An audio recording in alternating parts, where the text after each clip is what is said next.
In the midst of a really rough patch in life, I found myself in a church, listening to the pastor and congregation engage in a call and response. God is good all the time, God is good.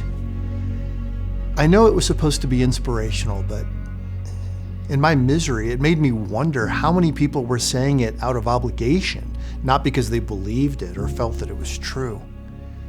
And that experience caused me to realize something. Christians have a problem. Let's call it simplicism.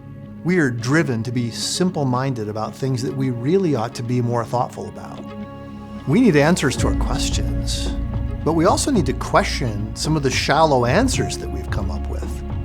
In this book, I suggest 10 unquestioned answers that Christians ought to abandon, not so much because they aren't true, but because they stop us from reflecting and relating to others at the very moment when the world is crying out for truth.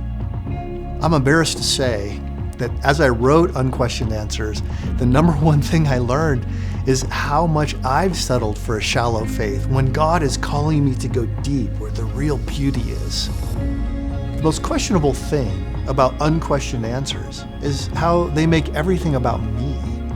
But that's not the key to a good life. The good life is about being transformed by Jesus. And Jesus' story is about everyone, everywhere, all the time. If you read Unquestioned Answers, I can't promise that it won't make you frustrated. It made me frustrated, and I was the one writing it. But it changed me. It changed me as an author. It changed me as a person. I have a far greater understanding of the Bible, of faith, prayer, community, sin, worldview, justice, judgment, the world, and God's goodness. Writing Unquestioned Answers gave me the courage to engage in tough conversations. It gave me a fresh vision for the church. It helped me grow in wisdom. It helped me find ways to speak the truth without coming across as judgmental. Unquestioned Answers is a journey to a more thoughtful faith, and I invite you to join me. Unquestioned Answers is available everywhere books are sold.